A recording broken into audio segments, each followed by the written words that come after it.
Olá, pessoal, tudo bem? Meu nome é Thiago Prux, eu sou um dos sócios aqui da Capitalista, minha empresa de análise e recomendações de investimentos, e como é tradicional, às terças vamos fazer mais um comprar ou vender, onde nós trazemos as análises dos principais ativos pedidos por vocês, tanto com uma visão mais de longo prazo, fundamentalista, e também uma visão mais de médio e curto prazos, pela análise técnica, né? Já deixo claro o convite para quem não é inscrito se inscrever no canal, para quem gostar do vídeo dar um like e compartilhar, e não esqueçam de deixar aqui nos comentários os ativos para a gente comentar nos próximos vídeos. Eu lembro, né, pessoal, quando eu falar aqui de análise fundamentalista, é como nós fazemos as análises e recomendações das nossas carteiras de longo prazo, né, tem desde de carteira de renda fixa, carteira de ações, fundos imobiliários. Quero conhecer a carteira de dividendos. Vai estar aqui na descrição o link, né, do nosso relatório de performance, e tem os resultados todos ali sempre atualizados, tem um vídeo explicativo, a mesma coisa das estratégias de médio e curto prazo, swing trade, rastreador, opções long short. Quero conhecer o swing trade, só clicar lá que vai abrir, tem os resultados atualizados, ali tem o vídeo, tudo certinho também, tá? E vai ter os nossos contatos aqui, qualquer dúvida vocês podem nos contatar diretamente. Né? Eu lembro que as estratégias de longo prazo, com 10 minutos por mês, vocês conseguem acompanhar, já que são estratégias de baixo giro, e as de médio e curto prazo, 10 minutos por dia. E as duas ações mais pedidas por vocês, né, pessoal, foram Petrobras e Banco do Brasil, principalmente as pessoas perguntando em função da questão das eleições, já que são duas empresas estatais. Não deve ser segredo para ninguém, né, pessoal, que tem estatais, que sabe que existe sim a questão do risco político, porque o gestor da empresa, ou quem escolhe o gestor da empresa, é um político. Então a gente pode ter interferência para o lado positivo, como pode ter interferência para o lado negativo, mas isso não deve ser, ou não deveria ser surpresa para ninguém. Né? Claro que as duas empresas aqui elas têm dinâmicas diferentes, né? E quando a gente olha em termos de risco de ingerência, a Petrobras ela tem um risco maior, e a gente já vai falar um pouquinho sobre isso, né? Ou melhor, né? Algum tipo de ingerência na Petrobras pode prejudicar mais os resultados da empresa do que no caso do Banco do Brasil, até porque a receita de um banco é muito mais estável, né, na maior parte do tempo do que uma receita de uma petroleira, a parte de custos também, né? O banco ele tem uma previsibilidade maior do que no caso uma empresa de petróleo aqui como é a Petrobras. Claro que se a gente olhar, né, pessoal, principalmente de 2016, 2017 para cá, os resultados melhoraram porque a gestão melhorou. Claro que no caso da Petrobras, né, a gente teve recentemente essa questão dos preços do petróleo, existe um ambiente bastante positivo, né, para as petroleiras no mundo todo, mesmo com essa baixa recente agora do preço do petróleo. Né, a Petrobras vendeu ativos, apesar dela continuar com um endividamento bastante elevado, os resultados melhoraram pra caramba, né? São os melhores resultados aí da história da Petrobras, que conseguiu aproveitar esse bom momento, né? Porque a gente viu várias outras empresas que divulgaram ótimos resultados. A gente pega a Saudi Aramco, por exemplo, que é a maior do mundo, ela aproveitou o momento e divulgou bons resultados, né? Em outras épocas a Petrobras não aproveitava isso. E Banco do Brasil, a mesma coisa em termos de gestão, aí melhorou demais. No último trimestre bateu o ROI aí perto de 20%, que para a gente é o ROI ideal, pensando aí nos próximos 3 a 5 anos, é um ROI que permite que bancos, né, ou os grandes bancos continuem pagando bons dividendos. E a gente percebe essa melhora tanto no caso de Banco do Brasil quanto Petrobras, olhando os resultados. Né? A gente teve aqui em 2016 o Banco do Brasil com um ROI de 10%, indo para o lucro de 7,9 bi. A Petrobras teve um prejuízo de 13 bilhões, sendo que o resultado da Petrobras pior ainda foi 2014, 2015. Aí o ROI negativo, claro. E o Banco do Brasil pulou para um lucro de 24,8 bi, né, com um ROI de 17% nos últimos 12 meses, enquanto a Petrobras aqui teve esse resultado fantástico, 162 bilhões de lucro nos últimos 12 meses, com um ROI aí de quase 40%. Né? Então as duas empresas notadamente aí melhoraram demais, tá? Como eu comentei, né, pessoal, quando a gente olha em termos até dos próprios negócios, tá?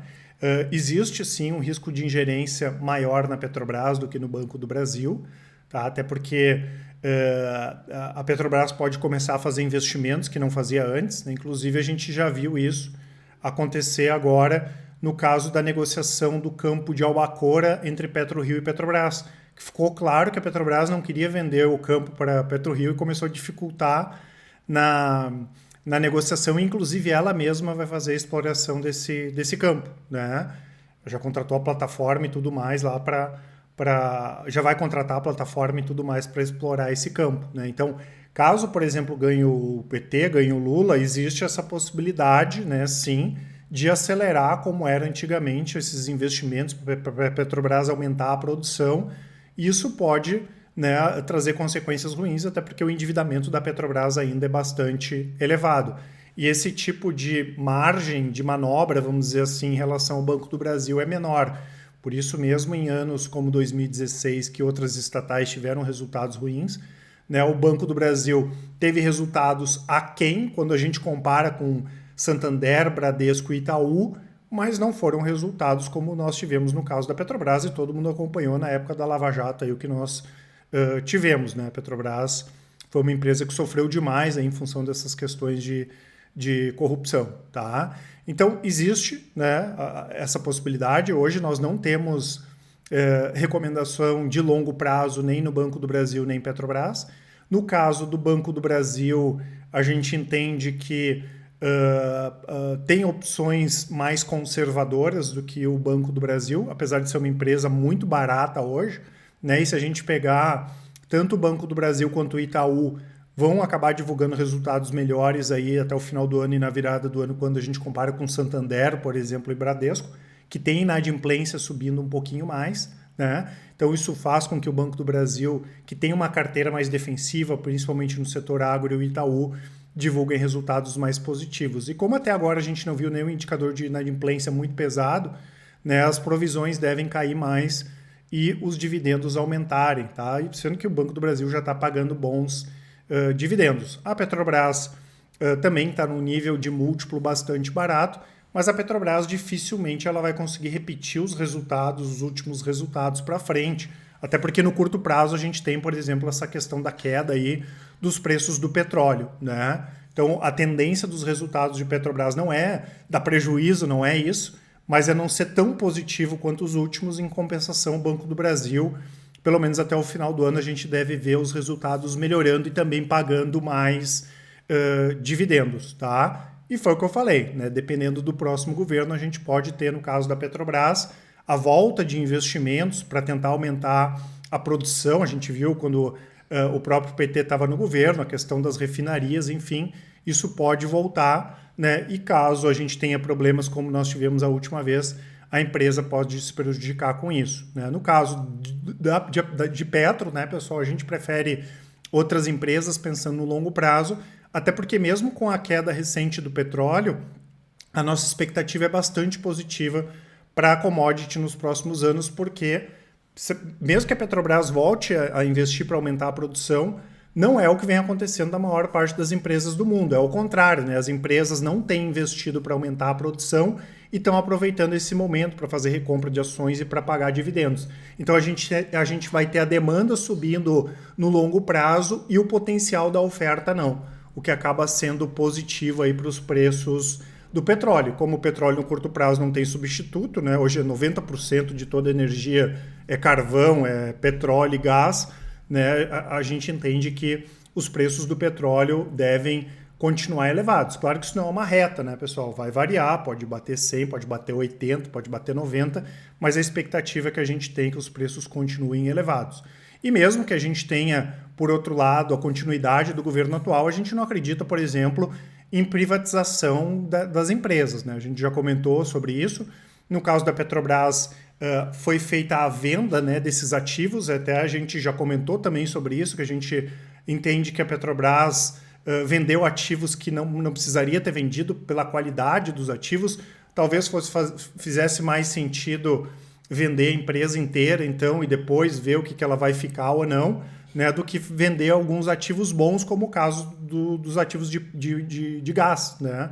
ela vendeu bons ativos no segmento de gás. De qualquer forma, a gente, mesmo com a manutenção do governo atual, não acredita em privatização da empresa, mas pode acontecer sim a continuidade de venda de ativos, como por exemplo as refinarias. Tá? O Banco do Brasil a mesma coisa, a gente não acredita na continuidade do governo atual em privatização do Banco do Brasil, mas o Banco do Brasil ainda tem ativos para vender. Por exemplo, tem o BV. Né? O BV deve valer o quê? Uns 16, 17 bilhões de reais. O Banco do Brasil tem 50% disso, então poderia entrar uma grana pesada aí também, né, caso o Banco do Brasil faça venda de ativos. Né? Então, mantendo o governo atual, claro, né, mantendo a política atual, né, existe uma segurança maior na continuidade dos bons resultados, tanto para o Banco do Brasil quanto para a Petrobras. E como eu falei, claro, a Petrobras acaba tendo um risco maior aí de ter ingerência do que o próprio Banco do Brasil, tá? Quando a gente olha, né, pessoal, com uma visão mais de médio e curto prazos, graficamente, as duas ações no médio prazo ainda estão em tendência de alta. A Petrobras aqui ameaçou fazer esse rompimento aqui para cima do canal altista, ela acabou não tendo força. Nesse patamar que está hoje aqui a Petrobras, né, pessoal, não indica nada, né? Então seria assim, quem tem Petrobras mantém a Petrobras na carteira. A gente até falou quando ela fez esse movimento aqui que o máximo seria fazer uma redução da posição, pensando mais a médio e curto prazo, mas não teria por que vender, considerando ela dentro desse canal altista, né? Mas também não tem compra aqui indicando nesses patamares, né? E no caso do Banco do Brasil, né? A mesma coisa, Banco do Brasil também está num canal altista, né? A mesma coisa aqui, o que poderia ser feito só uma redução da posição, que seria vender um pedaço da posição ou metade da posição, mas não teria por que se desfazer de toda a posição agora. Por outro lado, para compra também não tem nada aqui indicando compra em Banco do Brasil. Então, por um longo prazo, a gente entende que tem empresas mais interessantes do que Petro e no Banco do Brasil, nos próprios setores de atuação delas, né? Mesmo, claro, foi o que eu comentei, né? As empresas estão num ótimo momento e são ativos quando a gente olha os múltiplos aí mais baratos, né? E no caso aqui, para médio e curto prazo, não tem indicação de compra, mas quem tem as ações pensando para médio e curto prazo também, no máximo, fazer um gerenciamento da posição, mas hoje não teria por que se desfazer de toda a posição, nem em Petro, nem em Banco do Brasil, tá? Eu vou deixar para vocês esse cupom também, que dá até 25% de desconto nas nossas assinaturas. Eu lembro que as informações vão estar todas aqui na descrição, os nossos contatos, o relatório de performance. E qualquer dúvida vocês podem nos chamar no WhatsApp, mandar um áudio, uma mensagem ou inclusive mandar um e-mail aqui para Capitalizo. Um grande abraço e ótimos investimentos. Até mais!